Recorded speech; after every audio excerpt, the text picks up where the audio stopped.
நல்லா தான் இருக்கு. நல்லா சொல்லிட்டு 1000 கோடி அடிக்க போகுது அது நிச்சயம். ட்ரெய்லர்ல ஹைப்பை குறைச்சிட்டு அந்த ஒரு வார்த்தையில எனக்கு ஹைப் ஏத்தி விட்டாரு. அதுலயே நான் வந்து விழுந்துட்டேன். ஒன் லைன்ல இந்த கூலி படத்தினுடைய கதை என்ன? அதுக்கு டைம் கொஞ்சம் இன்னொன்று இருக்கு. அந்த ஒன்று இருக்குடா. தம்பி வேணாம்பா அடிச்சுட்டு பாருங்க. அப்பயும் நான் கேட்ட தக்லேஷ் மாதிரி இருக்காதா அப்படின்னு கேட்க. ஸோ வெல்கம் பேக் டு வாய் தமிழ் டிவியின் கூலி ரிவ்யூ. ஆல்ரெடி நம்ம கூலின்ற ரியாக்ஷன் வீடியோ கொடுத்திருந்தோம். நான் ஒரு 5 பேர் ஒரு எக்ஸ்ட்ரா லக்கேஜ் ஒன்று வந்திருக்குது.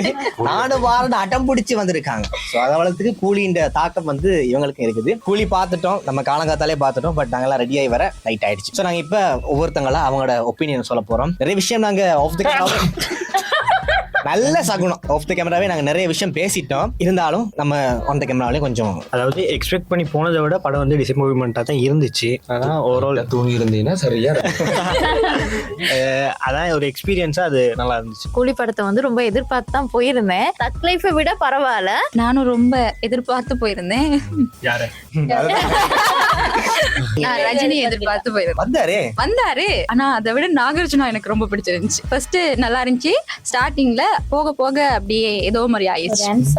ரொம்ப அழகா. அப்படி பார்த்தா மோனிகா ரொம்ப அழகா இருந்தா.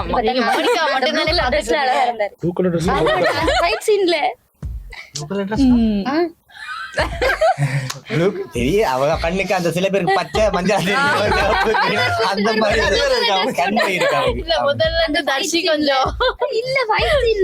நானும் நிறைய எதிர்பார்த்தேன். அப்பயும் நான் கேட்ட தக்லேஷ் மாதிரி இருக்காதா அப்படின்னு கேட்க. இல்ல பாக்கலாம் அப்படின்னு சொன்னாங்க. கொஞ்சம் ஏமாற்றம் தான், இருந்தாலும் ஓகே பார்க்கக்கூடியதா இருக்குது. ஃபர்ஸ்ட் ஹாஃப் பார்க்க போனா அது எனக்கு ஓகேவா இருந்துச்சு. ஆனா செகண்ட் ஹாஃப் வந்து லைட்டா லெக் ஆகி டைம் கொஞ்சம் எடுக்கிற மாதிரி இருந்துச்சு. ஆனாலுமே வந்து என்னன்னா இப்போ அமீர் கானை ஏன் அதுக்குள்ள கொண்டு வந்தாங்க லாஸ்ட் ஃபர்ஸ்ட் வந்து நம்ம எப்பவுமே வந்து ரிவ்யூல பொது ரிவ்யூ ஒரு 2 மினிட்ஸ் பேச போறோம். அதுக்கப்புறம் ஸ்பாயிலரோட சேர்த்து நம்ம நிறைய விஷயம் பேசுவோம். எதிர்பார்த்த அளவுக்கு பரவாயில்ல. எனக்கு வந்து மியூசிக் வந்து கொஞ்சம் ஓகேவா இருந்துச்சு. சரி, என்ன எதிர்பார்த்தீங்க? பாட்டு ரொம்ப பிடிச்சிருந்துச்சு. நான் வந்து பாட்டுக்காக போயிருந்தேன். பாட்டை பார்க்கணும், அதுவும் தியேட்டர்ல பார்க்கும்போது இன்னும் நல்ல வைபா இருக்குமே அப்படின்றதுக்காக. மோனிகா சிக்கிடு வைப் படத்தை பத்தி நெகட்டிவா எனக்கு இருக்குன்னு அதெல்லாம் சொல்லிடுவா. அவ்வளவு ஆர்வம் அவங்களுக்கு. எஸ்டிஆர் ஃபேன்னா இதா கழுவி ஊத்துவீங்களா? படம் நல்லா இருந்துச்சு. செகண்ட் ஹாஃப்ல ஒரு ஃபைட் சீன் மட்டும் கொஞ்சம் லெக் ஆயி. படம் பிளாக் பஸ்டருங்க. 1000 கோடி அடிக்க போகுது அது நிச்சயம். ஸோ எல்லாரும் கண்டிப்பா போயிட்டு தியேட்டர்ல பார்த்து 1000 கோடிக்கு இதை நம்ம தள்ளுறோம். ஓகே, முடிச்சு செருப்பால அடிப்பானுங்க. எதிர்பார்த்த அளவுக்கு எனக்கு இல்ல அந்த படம். சரி, என்ன எதிர்பார்த்தீங்க? லோகேஷ் கனகராஜுடைய படம்னாலே வந்து நிறைய ட்விஸ்ட் எல்லாம் இருக்கும். ஆனா இதுல அப்படி ஒண்ணுமே இல்ல. என்னடா படம் அப்படின்னு நார்மலாவே நகர்ந்துட்டு போற மாதிரி இருந்துச்சு. எனக்கு சில முக்கியமான நடிகர்கள்லாம் இருந்தாங்க. அதுக்கேத்த மாதிரி அந்த படத்தை இன்னும் கொஞ்சம் நல்லா கொண்டு போயிருக்கலாம். அது இல்ல. அதனால அதெல்லாம் பெரிய ஒரு எதிர்பார்ப்பு கேட்ட மாதிரி இல்ல தானே. அப்படி பார்த்தா இப்ப சூர்யா வந்து கடைசியா என்னத்துல வந்தார்? விக்ரம்ல வந்தார். அது ஓகே நல்லா இருந்துச்சு. என்னது அவங்க வந்துட்டு ஒரு உத்தர தலையை வெட்டிட்டு போறது பேச்செல்லாம் இருந்துச்சு. அதுக்கு வேற படத்தை போய் பார்க்கும்போது அதுலயும் வந்து சில விஷயம் சொல்லியிருந்தாங்க. எஸ்டிஆர் வர போறாரு, சிவகார்த்திகேயன் வர போறாரு அப்படின்னு 2-3 கதைகள்லாம் வந்துச்சு. நான் அதை பார்த்தேன். இப்ப விளங்குதா என்ன எதிர்பார்ப்பு குறைஞ்சிருக்கு? சிம்பு வரல, சிவகார்த்திகேயன் வரல, அதனால வந்து படம் பிடிக்கல. ஓவராலா பார்க்கும்போது நம்ம படம் எல்லாருமே வந்து ஒரு எதிர்பார்ப்போட போயிட்டு கடைசியில அந்த எதிர்பார்ப்பு வந்து ஃபுல்ஃபில் பண்ணாதனால படத்தின் மேல இருந்த ஒரு ஆனாலுமே வந்து தக் லைஃப் வந்து நம்ம வளர்ந்தோம். அதனால இது வந்து பொழக்கிற அளவுக்கு இல்ல.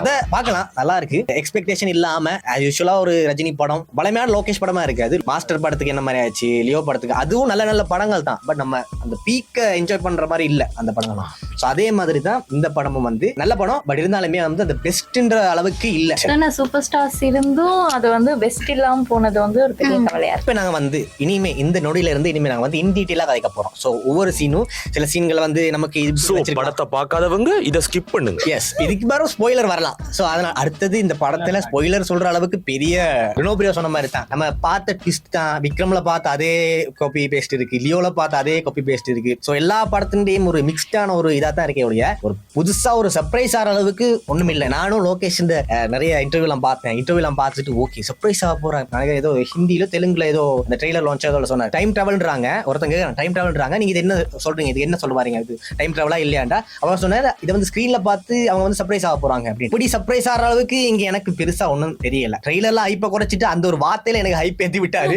அதே நான் வந்து விழுந்துட்டேன். பாட்டு இருக்கு இல்லையா, எப்பவுமே ஃபைட் சீன்ல வந்து ஒரு பாட்டு வைப்பாரு. அது இதுக்கு முன்னுக்கு பார்க்கும்போது ரசிக்கிற மாதிரி இருந்துச்சு. ஆனா இந்த இதுல இது தேவையே இல்லையே, ஏன் நீங்க இந்த பாட்டுலாம் வச்சீங்க, இந்த ஃபைட் தேவையில்லை அப்படின்ற மாதிரி இருந்துச்சு. ஒரே மாதிரி கொண்டு போயிட்டே இருக்கீங்களே. அந்த ஃபைட் வைக்காடி ரஜினிகாந்த் செத்துருவார்.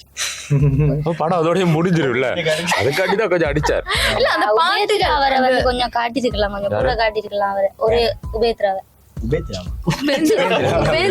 உபேந்திரா அவரை வந்து கொஞ்சம் காட்டிருக்கலாம். சின்ன சின்ன கட்டங்கள்ல தான் வந்து காட்டி. நம்ம விக்ரம் படம் பார்க்கும்போது ஏஜென்ட் டீனா டக்குன்னு பார்த்தோம் சர்ப்ரைஸ், ஓ இன்னொரு இவ அடிக்கிறா அப்படின்னு மாதிரி இருந்துச்சு. இதெல்லாம் பார்த்தா அந்த ஹீரோயின் அது கேர்ள் அடிக்கிறா ஃபைட் சீன் ரைட்டா சரி பாத்துட்டேன். அந்த மாதிரி கொஞ்சம் கூடுதலா இருக்கு. ரிவீல் பண்ணி மைண்ட் அங்க தான் போனுச்சு. ஓ விக்ரம் ஏஜென்ட் டீனா அதே மாதிரி ஒரு கேரக்டர் அப்படின்னு சொல்லி அங்க தான் மைண்ட் அது போச்சு. அது ஒன்று இருக்கு. டிரெக்டரை சஸ்பென்ஸா வச்சிருந்தாங்கன்னா தெரிஞ்சிருக்காது. டிரெக்டர் இவர் தான் தெரிஞ்ச உடனே நம்மளுக்கு அது கிளிக் ஆயிட்டு. உபேந்திரா சார் வரும்போது கூட முதல்ல காட்டாங்க அந்த ரூமுக்குள்ள போகாதீங்க டேஞ்சர் அந்த மாதிரி. அப்ப அது உள்ள போற மாதிரி எல்லாம் சீன் காட்டாங்க. ஓகே அப்ப ஃபைட் சீன் ஒன்று வரைக்கும் வெளியே வர போறாரு. அது வரைக்கும் அதுக்குள்ளேயே அந்த மதம் கொண்ட யானையை அடக்கி வைக்கிற மாதிரி அடக்கி வச்சிருந்தாங்க. அதுக்கப்புறம் ஃபைட் சீனோட அவர் வராரு. சோ அது வந்து எக்ஸ்பெக்ட் பண்ணக்கூடிய பிளாஷ்பேக் இதுலயுமே வந்து போட்டு புழக்கக்கூடிய மாதிரி தான் இருக்கு. டிஏஜிங் வந்து கொஞ்சம் காப்பாத்திடுச்சு. மட்டும் பிளாஷ்பேக்ல ஸ்டோரி இல்ல பொறுத்தளவுல அது தமிழ் சினிமாவில் எவ்வளவு நாள் பண்ணலே நல்ல டிஏஜி. எஸ் இல்ல தக் லைஃப்ல கூட டிஏஜிங் எனக்கு நல்லா தான் இருந்துச்சு. தமிழ்ல வந்து அவ்வளவு அதுக்கு டைம் கொஞ்சம் இன்னொன்று இருக்கு, அது ஒன்று இருக்குடா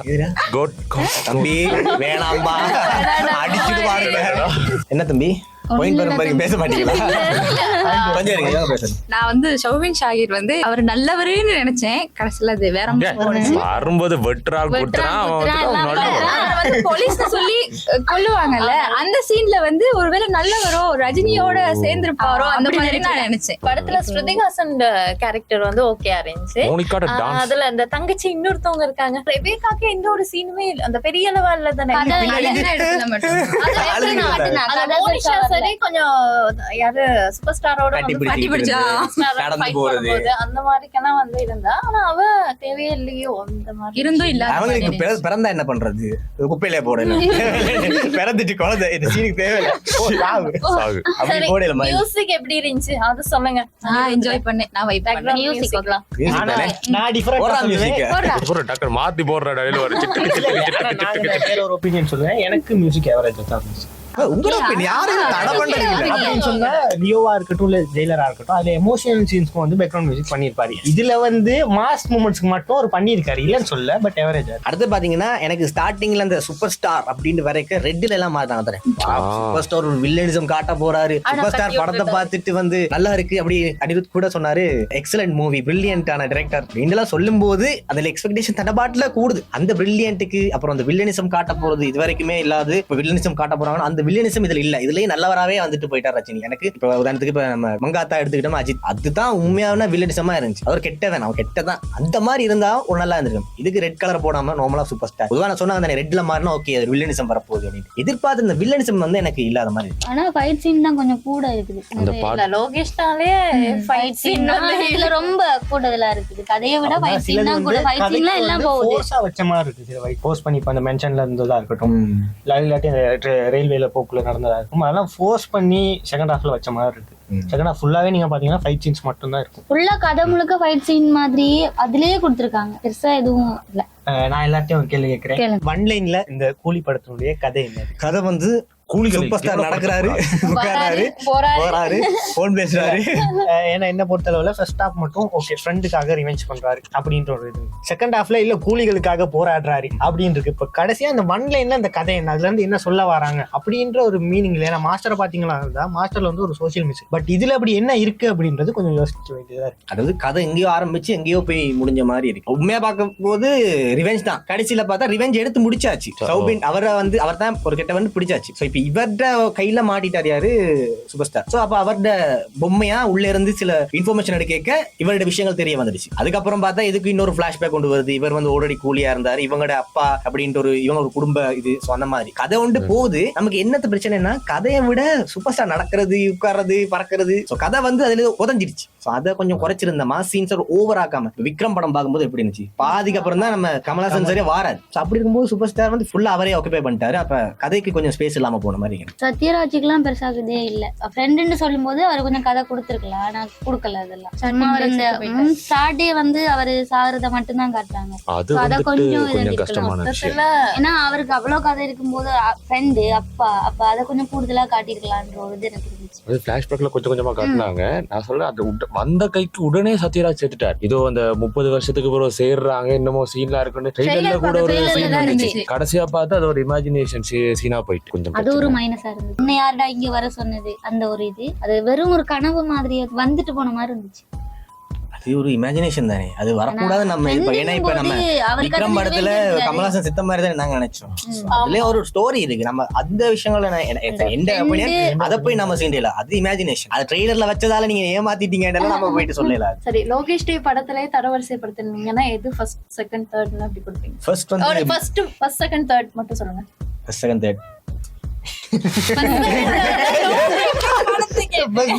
மட்டும் சொல்லுங்க. நீங்க அங்கேதான் கைதி number 1, okay. Vikram, Leo. Okay. Saranyan லியோன்னு சொன்னா லியோ தாஸ், லியோ நீதான் விக்ரம், கைதி. ஓகே. சோ எனக்கு விக்ரம். அப்ப 2, 3 எல்லாம் யாரு? விக்ரம், எனக்கு விக்ரம். கைதி, லியோ. மாநகரம், கைதி, விக்ரம். ஓகே. எனக்கு மாநகரம், கைதி, விக்ரம் தான். மாநகரம் ஏன்னா மாநகரத்துல வந்து சீன் இல்ல, அந்த பெரிய ஸ்டார்டம் இல்ல, அதனால அதை மட்டும் மெயினா போன என்ன பிரச்சனைடா, அது படம் வந்துட்டு எடுக்கிறாங்க இல்லன்னு ஒண்ணு தெரியாது. ஒரு படம் வருது, அதுக்கு டூரிஸ்ட் ஃபேமிலி வந்துச்சு, அது வந்து அதுக்கு பிறகு ஆட்கள் பார்க்க தொடங்கி தான் போச்சு. இது எதிர்பார்ப்பு கூடனோடனே அங்க போனோடனே நாங்க எதிர்பார்க்கிற ஒரு சீனுமே இல்லைன்னொடனே அங்க வந்துட்டு அந்த படம் அப்படியே இறங்க தொடங்கும். நம்ம எதிர்பார்த்தது வந்தோடனே திருப்பி வந்துட்டு இதெல்லாம் ப்ரெடிக்ட் பண்ற மாதிரி இருக்குன்ற ஒரு கதையும் வருது. அந்த விஷயம் விளங்குது தானே. அந்த டைம்ல லோகேஷ் மேல எல்சியூன்னு ஒரு ப்ரெஷர் இல்ல. அது இல்ல, அது வந்து அதாலதான் யோ வந்துட்டு ஹைப்பர்னத்துக்கும் அந்த நடுவுல வந்துட்டு அவங்க எதிர்பார்த்த அந்த தியரிக்குள்ள படம் வரலன்னு சொல்லித்தான் அது வந்துட்டு மோஸ்ட்லி அடி வாங்கினது. அதோட சேர்த்து அந்த பிளாஷ்பேக் சீனும் அடி வாங்கினது காரணம். அதோட பார்க்கும்போது எனக்கு கூலி ஓகேயா இருக்கு. அதுல என்ன பிரச்சனைன்னு தான் எனக்கு விளக்குது. ரொம்ப மோசமன்ற அளவுக்கு சொல்ற அளவுக்கு இல்ல. இப்ப அப்படின்னா இப்ப சோசியல் மீடியாஸ்ல இருக்கட்டும், இப்ப படத்தை பார்த்து ஃபர்ஸ்ட் ஷோ செகண்ட் ஷோ போயிட்டு வந்தவங்க வந்து டிசாஸ்டர் அப்படின்னா கொஞ்சம் பேர் ஒரு ஃபேன்ஸா இருக்கலாம், ஒரு சைடு சேர்ந்த ஃபேன்ஸ் வந்து அது டிசாஸ்டர் அப்படின்ற மாதிரி சொல்லிட்டாங்க. பட் என்ன பொறுத்தளவுல அவ்வளவுக்குள்ள எவரேஜ் 1 டைம் பார்க்கலாம். ஒன் டைம் பாக்கலாம்னு எனக்கு மைண்டுக்குள்ள வாரதே வந்து மிஷ்கின் சொல்லுவாரு, ஒரு கதை படம் பாக்கிறது நீ திருப்பி எல்லாம் பார்க்க தேவையில்ல, ஒருக்க பாத்தியா போவே வர அந்த மாதிரி இருக்கு. பட் அது உண்மைதான். அது என்னடா நான் சொல்லல, நீ சொன்ன உண்மைதான். ஒன் டைம் சில படங்கள் பார்த்தோன்னே நமக்கு திருப்பி பார்க்கணும்னு தோணும் தானே, அந்த மாதிரி. ஓகே, முடிஞ்சா பார்த்தாச்சா முடிஞ்சு அந்த மாதிரி இருந்துச்சு. நீ இவ சரணியம் சொல்ற மாதிரி இருந்தா விஷயங்கள் எதிர்பார்க்கும் போது அது இல்லைன்னு அடுத்தது ஆல்ரெடி யூஸ் பண்ண விஷயங்களை திருப்பி யூஸ் பண்ணக்க நமக்கு அது பழசாயிடும். ஏஜென்ட் டீனா மாதிரியே இங்கால ஒரு வந்துச்சு. இப்ப அந்த ரஜினிகாந்த் வந்துட்டு ஒரு சீன்ல வந்து தன்னை கதையை சொல்லுவார். அது வந்துட்டு விஷுவல்ல காட்டாம அந்த அவர் கதைக்கிறதுல போகுது. இதே மாதிரி ஒரு சீன் தான் கைதிலையும் வந்து இருக்கும். அவன் வந்துட்டு தன்னை வாழ்க்கை வரலாறு அப்படியே சொல்லிட்டு போவான். வேறொரு படத்துல எடுத்திருந்தா வேறொரு மாதிரி நம்ம இது யோசிச்சிருப்போம். லொகேஷன் எடுத்தோடனே லொகேஷன்ல ரொம்ப ஊறி போய் அப்ப அவன் அந்த எடுக்கிற விதம் ஃபுல்லா அதோட கனெக்ட் ஆகிற மாதிரி தான் வருது. வேற என்ன சீன் வந்துச்சு அந்த ரெட்ரோ பாட்டுன்னு வந்துச்சு கடைசியா வந்த பாட்டு. அது வந்து இதுல எடுபடல அவ்வளவுக்கு. அந்த பாட்டு வந்துட்டு கேட்காத பாட்டு தான். ஆனா இதுக்கு முதல் வந்த படங்கள் அந்த கேட்காத பாட்டு வந்துட்டு ஒரு வைப் ஒன்று ஏற்பட்டுச்சு. இதுல தாமரை பூவுக்கும் அதெல்லாம். அப்ப இதுல வந்து அந்த இது உண்டு, அதுல இல்ல. அது என்ன விஷயம்னா லொகேஷே கொஞ்சம் சில விஷயங்களை திணிக்க ஆரம்பிச்ச மாதிரி எனக்கு ஃபீல் ஆகுது. இது இந்த படத்துல நம்ம படம் தான், நீ இது எதிர்பார்ப்பாங்க தேவையில்லை எங்களுக்கு அப்படியெல்லாம் நாங்க எதிர்பார்க்கல. வச்சு நல்லா இருந்தா பாப்போமே தவிர கண்டிப்பா இது எதிர்பார்ப்போம் அப்படின்னு எனக்கு தெரியும். ஏன்னா அது ஏதோ திணிச்ச மாதிரி. ஓகே, உங்களுக்கு ஓல்டும் நியூவும் சாங் நான் நினைச்சேன் அந்த டெம்ப்ளேட்குள்ள அந்த படம், நான் நினைச்சேன் அந்த டிஸ்கோ சாங் தான் வரப்போதாகும், ஃபைட் சீன் போகுது. அப்ப அந்த வரப்போதாக்கும்னு தான் நான் நினைச்சேன். நல்லா இருக்கும் அந்த சம்பந்தமே எல்லாம் ஏதோ ஒரு பாட்டு வந்துச்சு, அது சிங்க் ஆகல சார். சிங்க் ஆகல. அடுத்து சில காமெடி சில விஷயங்கள் வந்து நகைச்சுவையா பண்றன்ற பேர்ல, ஏன்னா இந்த இன்ட்ரோவே வந்து சிம்பிளா முடிச்சிருக்கலாம் தான் எனக்கு தோணுச்சு. கசாப்பு கசாப்பை வெட்டிட்டு திரும்ப அதுக்கெல்லாம் மாஸ் ஒரு ஃபைட் சீன்ல அப்படி ஒரு என்ட்ரி கொடுத்தா பரவாயில்ல, அதுக்கும் அவ்வளவு பெரிய என்ட்ரி ஏன் இப்படி பண்ற பழகிட்டு. அதுவும் அது படம் நம்ம பார்த்து இந்த மாதிரி தான் நம்ம சீன் எதிர்பார்ப்போம்ட்டு அது ஒரு அந்த சீன் எனக்கு தேவையில்லை. இல்ல அது அந்த தியேட்டர் மூமெண்ட்டுக்காக வச்ச சீனா தான் இருக்கும். ஏன்னா ரஜினி விஜய் அஜித் வரும்போது கூட டக்குன்னு அந்த ஒரு ஆளை காட்ட போறாங்க, கண்ணு வாய் காதன்று ஒன்றொண்டா காட்டி கொண்டு வரும்போது தான் அதுல ஒரு ஹைப் இருக்கு. இல்ல அதான் சொல்றேன், அந்த ஹைப் வந்து அந்த ஸ்பாட்ல தேவையில்லாத ஹைப்பா இருக்குன்ற. இப்ப ட்ரெய்லர்ல கூட அந்த ஒருத்தன் அடிபட்டு விழுந்தவன அந்த ரத்தத்தை கண்ணாடியில ரத்தம் இருக்கு, அதோட வரைக்கும் ஒரு மாசம் அதுல கத்தி திரும்ப ஓகே ஃபைட் சீன்ல அவர் ஒரு இன்ட்ரோ கொடுக்குற அப்படி. இது சும்மா அவர் வெட்டிக்கிட்டு இருக்காரு, டக்குன்னு இவங்களை பாக்குறதுக்காக இப்படி கத்தி வச்சு உதரவா அது தேவையில்ல. நீ அப்படிதான் தமிழ் சினிமால மாத்த இயலாது, நீ மாசினா அப்படிதான் வைக்கணும். நிறைய படத்துல இருந்து மியூசிக் எல்லாமே எடுத்து பிச்சு கொண்டாந்து இந்த படத்துல வச்ச மாதிரி இருந்துச்சு. கேள்விப்படாத ஒரு ட்ரெய்லர்ல நான் ரஜினி அவரை வந்து ஒரு ஹீரோவாவும் வில்லன் மாதிரி ஹீரோ அப்படி நினைச்சேன். இப்படி போல சாதுவா இமோஷனா அந்த மாதிரி போயிருச்சு. எனக்கெல்லாம் ட்ரெய்லர்ல பார்த்த மாதிரியே தான். ரஜினிகாந்த் அந்த ஒரு ஃபயர் எதுவுமே இல்ல, அவ்வளவுதான். நாகார்ஜுனா கொஞ்சம் ஓகே, அவருக்கு ஃபர்ஸ்ட் வந்து பார்க்கும்போது நல்லா இருந்துச்சு. அதுக்கு பிறகு போக போக போக இதுவும் என்னடா இப்படி ஆரம்பிச்சு இங்க கொண்டு வந்து முடிக்கிறீங்களே அப்படின்ற மாதிரி இருந்துச்சு.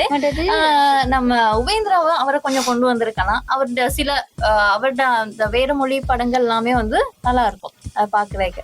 இதுல ஏன் அவருக்கு வந்து இன்னும் கொஞ்சம் நிறைய ஸ்பேஸ் கொடுத்துருக்கலாம் அப்படின்ற மாதிரி இருந்துச்சு. அமீர் கான் கூட அந்த என்ட்ரி ஆகும் போது ஓகே பெரியதா வரப்போகுதுன்னு பார்த்தா, ஆனா அது அவ்வளவு இல்ல, அவரு சாதாரணமா தான் வந்திருக்கு. ரஜினி சொன்னோன்னா கேட்டேன், அவ்வளவுதான், அது ஒரு வீடியோட முடிஞ்சது விஷயம்.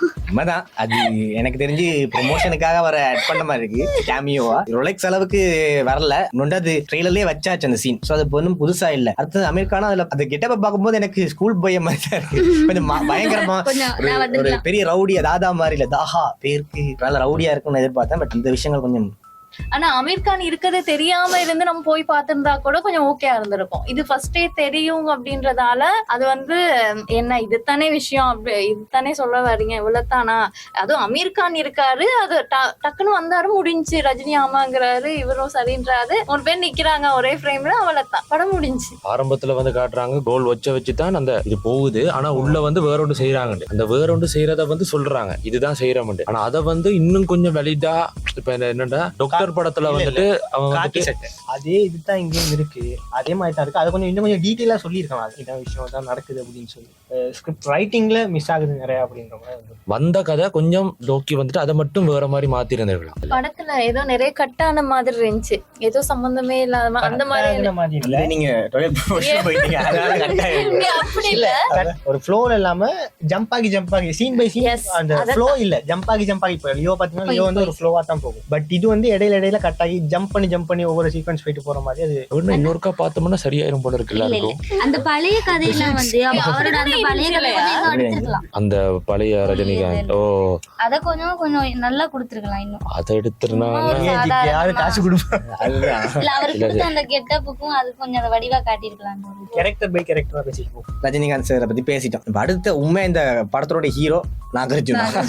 ஏன்னா அவர் ரொம்ப ஸ்டைலிஷா, ரொம்ப ஒரு ஹேண்ட்ஸமா, அவருக்கு வயசு 65 ஏதோ இருக்கும், அந்த லுக் இல்ல, அந்த அளவுக்கு இல்லாம ரொம்ப ஹேண்ட்ஸமா இருக்காரு. நாகார்ஜுனோட கேரக்டரை வந்து செகண்ட் ஹாஃப்ல இன்னும் கொஞ்சம் நல்லா எழுதிருக்காங்கன்னு நான் நினைக்கிறேன். ஃபர்ஸ்ட் ஹாஃப் ஓகேவா இருந்துச்சு, பயங்கரமா இருந்துச்சு. அவர் என்ட்ரியா இருக்கட்டும், தயாலனை வந்து மர்டர் பண்றதா இருக்கட்டும், அதுக்கு பிறகு மேல அந்த 2 கோடியை எடுக்கிறவங்களுக்கு தான் அடுத்து இதுன்னு சொல்றதா இருக்கும், அதெல்லாம் ஓகே. பட் செகண்ட் ஹாஃப்ல அது அப்படியே டவுன் ஆகுற மாதிரி இருந்துச்சு. நான் அந்த இடத்துல அந்த ஷோபின் வந்து எழுதுவேன், அந்த நான் வந்து லைஃப் டைம் செட்டில்மெண்ட் அப்படின்னு ஏதாச்சும் ஒரு எதிர்பார்த்தேன்.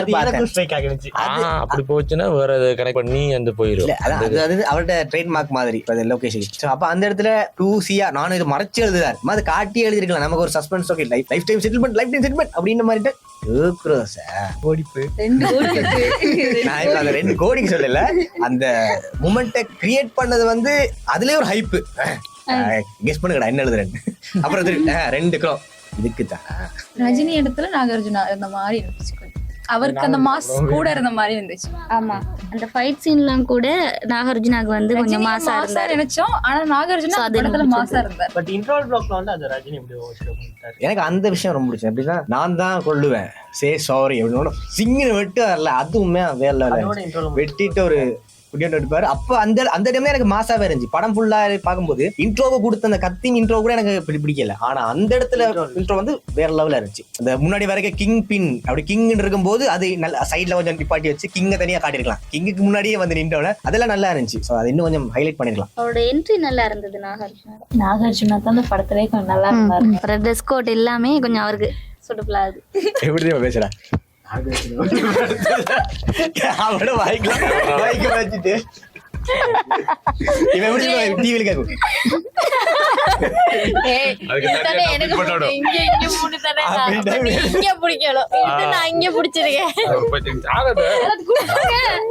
எனக்கு சரண்யன் மாதிரி ஆயிடுச்சு. இடையில கட்டானோன்னு நான் என்ன நாகார்ஜுனா பத்தி சொல்லுங்க உங்களோட ஒப்பீனியன். நான் ஒன்றும் சொல்ல மாட்டேன். சொல்லி முடிச்சு. நெக்ஸ்ட் ஸ்ருதிஹாசன். அவங்க தாப்பா நல்லா இருந்துச்சு. மத்த படங்களை விட நல்லா இருந்துச்சு. மத்த படத்து இல்ல அவங்க நடிச்சது மத்த படங்கள்ல நடிச்சதை விட இது கொஞ்சம் நல்லா இருந்துச்சு. புலியா சொல்ல வரதே சொல்லிட்டு வாங்க.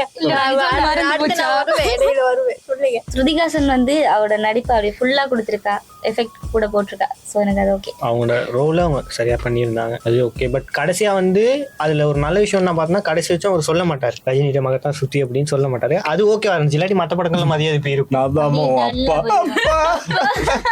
நானும் கூட வந்துருன்னு அவர் வெளிநாடு கிளம்பி போயிருப்பாரு. ஸோ அது இல்லாத சுதர்சன் நல்லா நடிச்சிருந்தாங்க. ஓவர் கியூட் எக்ஸ்பிரஷன் எதுவும் இல்லாதது நான் சந்தோஷம். கியூட் எக்ஸ்பிரஷன் சில படங்கள் கொடுப்பாங்க. பட் அது தவிர்த்தது உண்மையா நல்ல விஷயம் தான். ஆனா எனக்கு பிடிச்சது அந்த லோக்கிலேயே அந்த காதலை வந்துட்டு ஒரு கொடூரமா காட்டியிருந்தான் பாத்தியா, அது நல்லா இருக்கு. எந்த காதல்? அதான்டா அந்த அவனுக்கு 2 பேர் காதல் அதே பார்த்து அதுல ஒரு ட்விஸ்ட வச்சு ஓகே விளையாடிட்டான். இப்ப விளங்குது நீ எப்படி காதல் கதை எழுத வேண்டும். கள்ள காதல் தான் எழுதுறத கண்டுபிடிச்சிட்டோம். காதல் கதை எழுதல அப்படின்னு சொல்லும் போது எனக்கு சார் என்னடா அவன் லவர் இவன் வைபா அப்படின்னு நான் 2 பேருமே ஓடி போயிருவாங்க போல அப்படின்னு. அந்த இடத்துல அவங்க நான் அதுதான் பேசிட்டேன், கட் பண்ணிருந்தேன். நாங்க கீழே சப்டைட்டில் போடுவாங்க. அப்பதான் நிறைய சொல்லி வச்சிருக்கேன், நல்லா தூக்கிடுங்க. அப்பதான் பாலிவுட்லயும் அடிவாங்க. நாங்கெல்லாம் கொஞ்சம் கொஞ்சம் சொன்னோம், நீங்க தான் ரொம்ப எடுத்ததுல இருந்தே படம் சரியில்லைன்னு தான் சொல்லிட்டு. எனக்கு நல்லா இருந்துச்சு. பரவாயில்ல, படம் நல்லா தான் இருக்கு.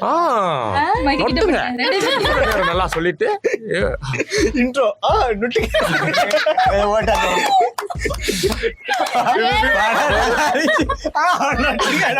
பாக்குறவங்க சரணியன் வந்து பயங்கர காடி ஊத்தி. ஆனா கடைசியா பார்த்தா இவன் தான் சப்போர்ட், இவன் தான் போராடி இருக்கான். 5 செகண்ட் பார்த்தவங்க சரணியன் டெக் பண்ணி ஸ்பெஷல் மென்ஷன் வந்து ஷௌபின் ஆக்டிங் நல்லா இருந்துச்சு. டான்ஸ் நல்லா இருந்துச்சு. டான்ஸ் நல்லா இருந்துச்சு. ஆண்களுடைய டான்ஸ் அப்படித்தான். ஆக்டிங் ஆண்கள் மோஸ்ட்லி ஆக்டிங் நல்லா இருந்துச்சு. ஆனா தனியா ஒரு பேசப்படுற அளவுக்கான ஒரு கேரக்டர் இல்ல. அது ஆடியோ லான்ச்ல பேசிக்க சொன்னாரு, உங்களை பத்தி நிறைய பேர் பேசுவாங்க அப்படின்னு. அது சொன்னதுக்காகவே தான் நிறைய பேர் பேசுறாங்க. நல்லா இருக்கு சொல்லியிருக்காட்டி அது ஒரு நார்மலா ஒரு சீனா கடந்து போயிருக்கும் அப்படின்னு எனக்கு தோணுச்சு. அந்த கேரக்டரை வந்து ஒழுங்கா ஃபுல்ஃபில் பண்ணல அப்படின்னு நினைக்கிறேன். போலீஸா மாறுறான். அப்ப என்ன விட்டுருக்க சார், நான் தாண்டா பண்ணேன். அவர் போலீஸ் அப்படின்னு காட்டுறப்ப ஒரு ஹைப் ஒன்று இருந்துச்சு. அவர் போலீஸ் எதிர்பார்க்கவே இல்லை ஒரு போலீஸா இருக்காரு அப்படின்னு. ஆனா பினிஷ் பண்ண விதம் வந்து என்னத்துக்கு இதை கொண்டாடுங்க, என்னத்துக்கு இப்படி செஞ்சாங்க, எதுவுமே இளங்காம இருந்துச்சு. அது ஒரு இது வரைக்குமே வராத ஒரு வித்தியாசமான கேரக்டரா தான் நான் பாக்குறேன். நான் என்னன்னா போலீஸ் நினைச்சு உள்ள வந்தா அவன் போலீஸுக்கும் இல்ல இவங்களுக்கும் இல்ல, ஒரு அவனுக்கு சுயநலமா ஒரு கேரக்டர் உருவாக்கு. அவனை போலீஸ்னு உள்ள கொண்டு வந்தது என்னத்துக்குன்னா அவன் வந்துட்டு அன்ஃபிட் ஆன ஒரு ஆள். நீ போய் நீ செத்தாலும் உண்ட மாதிரி. இப்ப அவர் ஒரு படத்தை எடுக்கலாம், சர்தார் படத்துல நம்ம கார்ல கூட அந்த ஒரு அவன் வந்து ஓவர் ஃபிட் ஆனதால வந்துட்டு அவனை வந்து இதாக்கி இதுலயும் அவன் ஃபிட் ஆனவன் தான். அன்ஃபிட்னு சொல்லி தான் சொல்றான். இல்ல இவன் அன்ஃபிட். இவன் அதுல வந்துட்டு அவ்வளவு அந்த இது இல்லாத ஆள், நீ போய் கண்டுபிடின்னு சொல்லிட்டு அவனை அனுப்புறாங்க. இல்ல அன்ஃபிட்ன்ற பேர்ல அனுப்புவாங்க. மத்தவங்களுக்கு டவுட் வந்து அனுப்புவாங்க. வேற யாருக்கும் டவுட் வந்துட கூடாது. எங்க படத்துக்குள்ளயா சர்தார்ல என்ன செஞ்சாங்க, அவனுக்கு சொன்னாங்க நீ ஓவர் ஃபிட், நீ வந்து பயங்கரமா ஓவர் ஃபிட்ன்ற. ஆனா வெளியில வந்து அவன் ரிஜெக்ட் பண்ணிட்டாங்க, நீ அன்ஃபிட்னு ரிஜெக்ட் பண்ணிட்டாங்கன்னு தான் வெளியில அறிக்கை. அந்த மாதிரி தான் இங்க அவன் வந்து ஃபிட் ஆனவன் ஆனா அன்ஃபிட்னு சொல்லி இவனை அண்டர்கவர் ஏஜென்ட்டா அனுப்பிட்டான். அப்ப அவனுக்கு என்ன தோணுச்சுன்னா, போலீஸுக்கு நான் செஞ்சு மெடலும் தரப்போறது இல்ல, அண்டர்கவர் ஏஜென்ட்டா சொல்ல போறதும் இல்ல, மறைமுகமா இருந்துச்சு. அப்ப அவங்களுக்கும் இல்லாம எனக்கு இல்லாம இருக்கிறதுக்கு பேசாம நான் இவங்களோட கேங்ல சேர்ந்து போலீஸ் ஒரு பேர்ல நான் வந்து என்ன தேவையான சொத்தை சேர்த்து அந்த மாதிரி நிறைய பணங்களை காசை சேர்க்கறதுக்காக அவன் தனக்கு சுயநலமா. சோ அந்த கேரக்டர் வந்து நல்ல கேரக்டர் வந்து, ஏன்னா அது ஒரு சுயநலமானது. ரஜினிக்கும் எதிரி தான், நாகார்ஜுனாக்கும் எதிரி தான் அவன் உள்ள இருந்து அந்த கேம். ஆனா ஆக்டிங் வந்து ஓகே, அந்த சைக்கோ மாதிரி அந்த இடையில சிரிக்கிறது, இந்த இந்த அடிக்கிறது.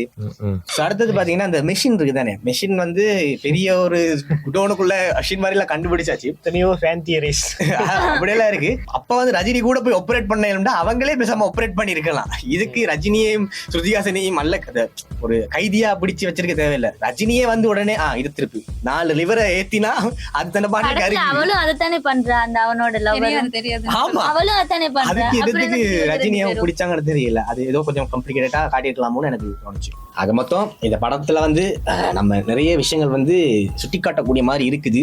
அப்புறம் சர்டிபிகேட், ஏ சர்டிபிகேட் கொடுத்தது. எஸ், ஏ சர்டிபிகேட் கொடுத்தது வந்து ஓகே, அது ஒத்துக்கலாம். என்ன சொன்னா சில எரிக்கிற சீன்ஸ் இருக்கு, பட் வெட்டு குத்து ரத்தம் அவ்வளவு குறுக்கான்னு கேட்டா இல்ல. பட் அந்த ஏ கொடுத்தது வந்து அவனோட உண்மையான நோக்கம் வந்து அந்த எரிக்கிறதுக்கு தான் மெயினா கொடுத்தானுங்களோ தெரியல. ஏன்னா டிரெக்டா கொடுக்க மாட்டேன், யூஏன்னு கொடுத்துருப்பானுங்க. இருக்கிற சீன் வந்துட்டு ஒரு சீன் மட்டும் வரலையே, நிறைய இடத்துல காட்ட தொடங்கி மெட்டது அந்த யாரு ஒரு ஆளை உயிரோட இருக்கிற மாதிரி அப்படியெல்லாம் போனதால மேபி அதுக்கு ஒரு இன்னொரு விஷயம் என்னன்னா, அப்புறம் சும்மா சொல்றேன், யூடியூப்ல போயிட்டு எடிட்டரா இருந்தா அது உங்களுக்கு தெரியும் நினைக்கிறேன். யூடியூப்ல போயிட்டு ஆஃப்டர் எஃபெக்ட்ஸ் எக்ஸ்ப்ளோஷன் எஃபெக்ட்ஸ் கொடுத்தா அதுலயே பார்ட்டிகிள்ஸ் எல்லாம் எக்ஸ்ப்ளோட் ஆகிற மாதிரி எல்லாம் யூடியூப்லயே வருது. ஸோ அதை தியேட்டர் ஸ்க்ரீன்ல பார்க்க அதை எரிக்கிறதுக்கு அதுக்கு சர்டிஃபிகேட் கொடுத்துருக்க மாட்டாங்கன்னு நான் நினைக்கிறேன். ஒருவேளை இது வந்து நிறைய ஃபைட் சீன் தொடர்ந்து வெட்டி அட்டி குறி பாக்குறவன் என்ன செய்வான், மைண்ட் ஃபுல்லா ரத்தத்தோட வீட்டுல வந்து வளர்த்து போடணும் பண்ணிடுவாங்களோ வந்து மேபி ஏ சர்டிஃபிகேட் கொடுத்துக்கலாம் எனக்கு தோணும். ஏன்னா அந்த மறையிறது அது வந்து ஒரு பெரிய ஆஃப்டர் எஃபெக்ட்ஸ்ல யார் வேணாலும் செய்யற ஒரு எஃபெக்ட், அது அவ்வளோ விஷயம் இல்லை.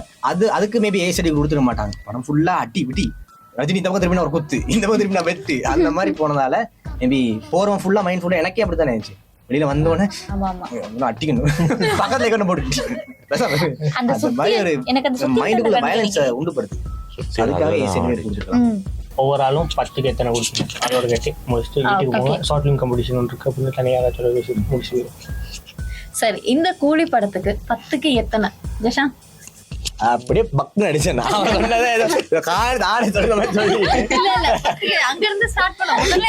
எல்லாமே இங்க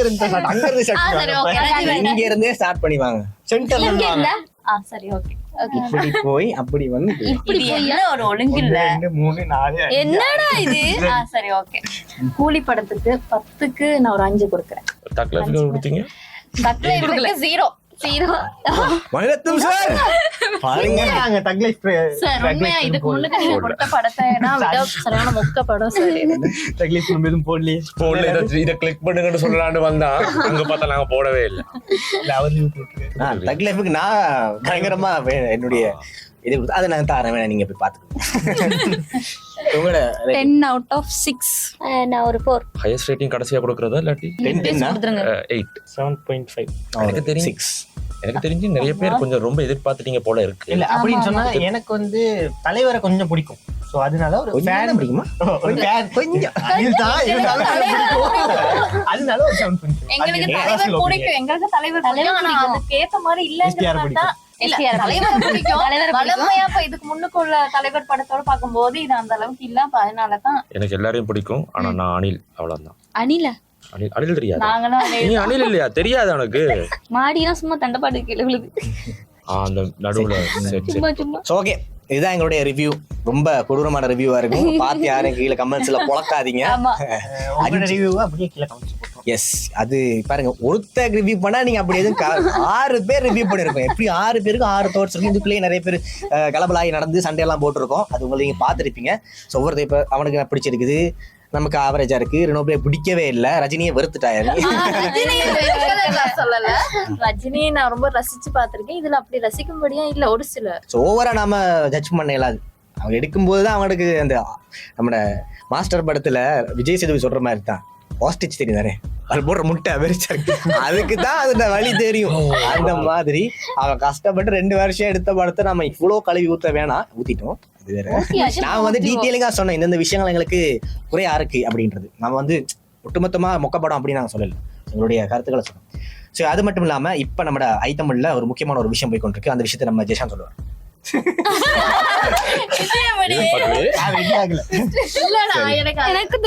சரி, அதாவது என்னன்னா, நம்ம ஐத்தமிழால ஷார்ட் ஃபிலிம் காம்படிஷன் நடந்து கொண்டிருக்குது. ஸோ உங்களோட ஷார்ட் ஃபிலிமை மறக்காம எங்களுக்கு அனுப்பிவிங்க. ஷார்ட் ஃபிலிம்ல வின் பண்ற முதலாவது பர்சன் கண்டிப்பா நீங்க நம்மட அப்கமிங் மூவி நம்ம இல்ல நம்ம சீனு ராமசாமி சாரோட upcoming movie national award winner Seenu Ramasamy சாரோட அப்கமிங் மூவில ஒரு அசிஸ்டன்ட் டைரக்டரா ஒர்க் பண்ற சான்ஸ் உங்கள ஒருத்தருக்கு காத்திருக்குது. ஆண்டி பட்டி கணவ அதுக்கு தான் வெயிட் பண்ண. ஸோ ஒருத்தருக்கு மட்டும் இல்லை, அவர் மனசு வச்சா நிறைய பேருக்கு வாய்ப்பு இருக்குது. ஸோ அதுக்கு நீங்கள் என்ன செய்யணும், கண்டிப்பாக போயிட்டு நாங்கள் கீழே அதுக்கான ஃபார்முக்கான லிங்கே தானோம், போயிட்டு அதை கிளிக் பண்ணி உங்களோட ஷார்ட் ஃபிலிமை அந்த லிங்க்ல அனுப்பி வைங்க, சரியா? ஸோ அதன் மூலமாக யாருக்காச்சும் ஒருத்தருக்கு ஒரு ஆப்பர்ச்சுனிட்டி கிடைக்கும். ஸோ அதுக்கு நாங்கள் கேரண்டி. கண்டிப்பாக போயிட்டு கீழே இருக்கிற லிங்க்ல அப்ளை பண்ணி மேலதிக ரூல்ஸ் அண்ட் ரெகுலேஷன்ஸ் எல்லாம் அதுலேயே இருக்கு. எஸ். சரி, ஓகே, அப்படியே நம்மளும் கடையை சாத்துவாங்க. போயிட்டு வாரோங்க. பாய். அடுத்தது மதராசியில சந்திப்போம். பாய். மாநாடுல சந்திப்போம். மாநாடுக்கு ஒரு ரிவ்யூ போடுவோம்.